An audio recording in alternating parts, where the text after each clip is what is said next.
ಅದ್ರ ಮೇಲೆ ಏನು ಇಲ್ಲ ಸರ್. ಅಧಿಕಾರಿಗಳು ಬಂದು ಮಾಹಿತಿ ಕೊಟ್ಟಿದ್ದಲ್ಲ, ಅಧಿಕಾರಿಗಳಿಂದ ಏನು ಮಾಹಿತಿ ತಗೊಂಡ್ರೆ ಸರ್? ಅಧಿಕಾರಿಗಳ ಮಾಹಿತಿ ಏನು ಕೊಡಿ? ನೋಡಿ, ಅವರು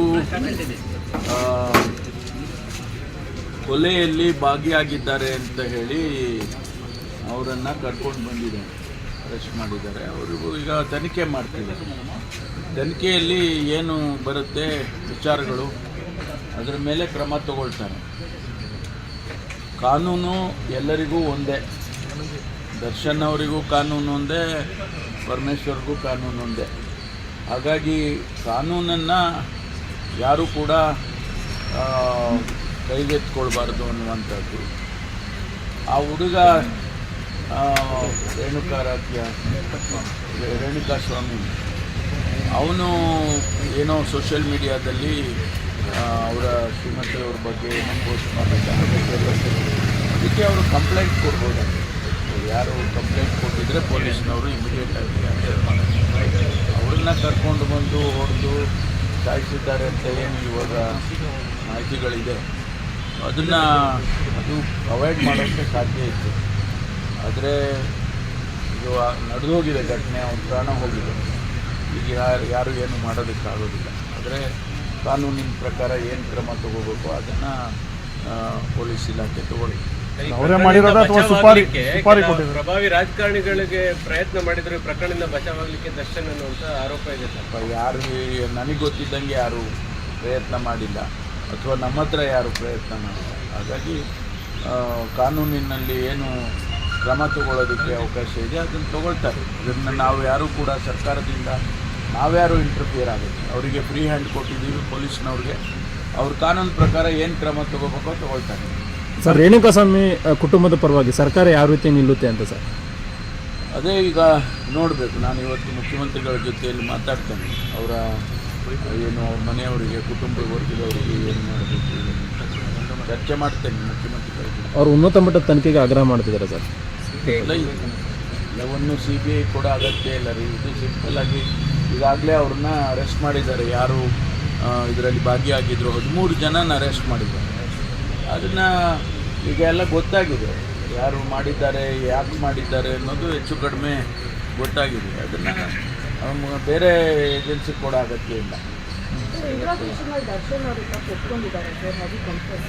ಅದೆಲ್ಲ ಗೊತ್ತಿಲ್ಲಮ್ಮ, ನನಗೆ ಗೊತ್ತಾಗೋದಿಲ್ಲ. ಅದೆಲ್ಲ ಇಂಟ್ರಾಗೇಷನ್ನು ನನ್ನಲ್ಲಿ ಏನು ಪ್ರಶ್ನೆ ಕೇಳ್ತಾರೆ, ಏನು ಉತ್ತರ ಬರುತ್ತೆ, ಅದೆಲ್ಲ ನಮಗೆ ಗೊತ್ತಾಗಲ್ಲ.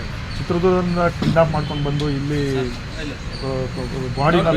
ಡೀಟೇಲ್ಸ್ ಎಲ್ಲ ತನಿಖೆ ಸಂಪೂರ್ಣವಾದ ಮೇಲೆ ನಮಗೆ ಗೊತ್ತಾಗುತ್ತೆ. ಅದಕ್ಕೆ ಮುಂಚೆ ನಾವು ಕೇಳೋದಿಲ್ಲ, ಅವರು ಹೇಳೋದಿಲ್ಲ. ಮೊದಲಲ್ಲ ಸರ್ ಈ ವ್ಯಕ್ತಿದು. ಮಾಧ್ಯಮದಲ್ಲೂ ಕೂಡ ನಾನು ನೋಡಿದೆ, ಅನೇಕ ಇಂಥ ಘಟನೆಗಳಲ್ಲಿ ಅವರು ಭಾಗಿಯಾಗಿದ್ದಾರೆ ಅಂತೇಳಿ ಮಾಧ್ಯಮದಲ್ಲಿ ಇವತ್ತೆಲ್ಲ ಪತ್ರಿಕೆಯಲ್ಲೆಲ್ಲ ಬಂದಿದೆ. ಅದನ್ನು ಅವರು ತನಿಖೆ ಮಾಡ್ತಾರೆ. ಈಸ್ ಆನ್ ಹ್ಯಾಬಿಚುವಲ್ ಅಫೆಂಡರ್ ಅಂತ ಹೇಳಿ ಅದನ್ನೆಲ್ಲ ನಾವು ತನಿಖೆ ಮಾಡ್ತಾರೆ. ಏನು ಅವರು ಏನು ರೆಕಮೆಂಡ್ ಮಾಡ್ತಾರೆ, ತನಿಖೆ ಆದಮೇಲೆ ಏನು ವರದಿನಲ್ಲಿ ಏನು ರೆಕಮೆಂಡ್ ಮಾಡ್ತಾರೆ, ಅವರಿಗೆ ಫ್ರೀ ಹ್ಯಾಂಡ್ ಇದೆ. ಸೆಕ್ಷನ್ ಹಾಕೋದಕ್ಕೆ ಅವರೇ ಸಮರ್ಥರು ಮತ್ತು ಅವರಿಗೆ ಅವಕಾಶಗಳಿದ್ದಾವೆ. ನಮ್ಮನ್ನು ಕೇಳ್ಕೊಂಡು ಏನು ಸೆಕ್ಷನ್ ಹಾಕೋದಿಲ್ಲ ಅವರು. ಸರ್, ಈಗ ರೇಣುಕಾ ಸ್ವಾಮಿ ಅವರು ದರ್ಶನ್ ಅವ್ರ ಅಭಿಮಾನಿ ಅಂತಲೂ ಕೂಡ ಹೇಳಲಾಗ್ತಾ ಇದೆ. ಅದನ್ನು ನನಗೆ ಗೊತ್ತಿಲ್ಲಪ್ಪ. ಇನ್ನು ನಾನು ಮಾಧ್ಯಮದಲ್ಲೇ ನೋಡಿದೆ ಅವ್ರ ಅಭಿಮಾನಿಗಳಾಗಿದ್ದರು ಅಂಥೇಳಿ ಪತ್ರಿಕೆಯಲ್ಲಿ ಬಂದಿದೆ. ಅಭಿಮಾನಿಗಳಾಗಿದ್ದರು. ನೋಡ್ಬೇಕು, ಇವತ್ತು ಮುಖ್ಯಮಂತ್ರಿಗಳ ಜೊತೆ ಮಾತಾಡಿದ ಮೇಲೆ ಜೊತೆಗೆ ಸಭೆ ಇದೆ, ಕಾನೂನು ಸುವ್ಯವಸ್ಥೆ. ಕೆಲವೊಂದು ಪ್ರಾಮುಖ್ಯವಾದಂಥ ವಿಚಾರಗಳನ್ನು ಚರ್ಚೆ ಮಾಡಬೇಕು, ಸರ್ಕಾರ ತೀರ್ಮಾನ ತಗೋಬೇಕು ಅಂತೇಳಿ ಕರೆದಿದ್ದಾರೆ ಸರ್ ಮುಖ್ಯಮಂತ್ರಿಗಳು. ಚರ್ಚೆ ಮಾಡ್ತೀವಿ ಸರ್. ಪೊಲೀಸ್ ಅಂತರ್ಜಿಲ್ಲಾ ವರ್ಗಾವಣೆಯಲ್ಲಿ ಪೋರ್ಟಲ್ ಅಪ್ಲಿಕೇಶನ್ ಪ್ರಕಾರ ಆಗ್ತಾ ಇಲ್ಲ, ಕೇವಲ ರ್ಯಾಂಡಮ್ ಆಗಿ 100 ಪೀಪಲ್ ಮಾಡ್ತಾ ಇದ್ದಾರೆ ಅನ್ನೋ ಒಂದು ಆರೋಪ ಬಂದಿದೆ. ಬೇಡಿಕೆ ಕೂಡ ಇಟ್ಟಿದ್ದಾರೆ ಪೋರ್ಟಲ್ ಮುಖಾಂತರ. ಪೊಲೀಸ್ ಇಲಾಖೆ ಇಸ್ ಎ ಡಿಸಿಪ್ಲಿನ್ಡ್ ಇಲಾಖೆ, ಶಿಸ್ತುಬದ್ಧವಾಗಿ ನಡಿಬೇಕಾದಂಥ ಇಲಾಖೆ. ಅದಕ್ಕೆ ಒಂದಷ್ಟು ನಿಯಮಗಳನ್ನು ಮಾಡಿಟ್ಟಿದ್ದಾರೆ. ಯಾರೇ ಅಧಿಕಾರಿ ಬಂದರೆ, ಯಾರೇ ಸಚಿವರು ಬಂದರೆ ಆ ನಿಯಮಗಳನ್ನು ಮೀರಿ ಮಾಡೋದಕ್ಕೆ ಆಗೋದಿಲ್ಲ. ಅಕಸ್ಮಾತ್ ಮಾಡಬೇಕು ಅಂದರೆ ನಿಯಮಗಳನ್ನು ಬದಲಾಯಿಸಬೇಕು. ಈಗ ನಾವು 1 ವರ್ಷ ಮಿನಿಮಮ್ ಆಗಿರಬೇಕು ಟ್ರಾನ್ಸ್ಫರ್ಸ್ ಮಾಡೋದಕ್ಕೆ ಅಂತ ಇತ್ತು ನಿಯಮ. ನಾನು ಅದನ್ನು ಬದಲಾಯಿಸಿ 2 ವರ್ಷ ಮಾಡಿದ್ದೇನೆ. ಸದನದಲ್ಲಿ ಅಸೆಂಬ್ಲಿಯಲ್ಲಿ ತೊಗೊಂಡೋಗಿ ಕಾನೂನು ಬದಲಾವಣೆ ಮಾಡಿ ಅದನ್ನು 2 ವರ್ಷ ಮಾಡಿದ್ದೇವೆ. ಆ ರೀತಿ ಕಾನೂನು ಬದಲಾವಣೆ ಮಾಡ್ಬೋದು, ಆದರೆ ಇರ್ತಕ್ಕಂಥ ನಿಯಮವನ್ನು ಉಲ್ಲಂಘನೆ ಮಾಡಿ ಮಾಡೋದಕ್ಕೆ ಅವಕಾಶ ಇಲ್ಲ. ಯಾರು DG ಇರ್ಬೋದು, ನಾನಿರ್ಬೋದು, ಮತ್ತೊಬ್ರು ಇರ್ಬೋದು. ಆ ನಿಯಮದ ಚೌಕಟ್ಟಿನಲ್ಲೇ ಕೆಲಸ ಮಾಡಬೇಕು. ಅದರಲ್ಲೇನಾದರೂ ಸಣ್ಣ ಪುಟ್ಟದ್ದು ತೊಂದರೆಗಳು ನಮ್ಮ ಸಿಬ್ಬಂದಿಯವರಿಗೆ ಆಗಿದ್ದರೆ ಅದನ್ನು ಸರಿಪಡಿಸೋದಕ್ಕೆ ನಾನು ಸೂಚನೆ ಕೊಡ್ತೇನೆ.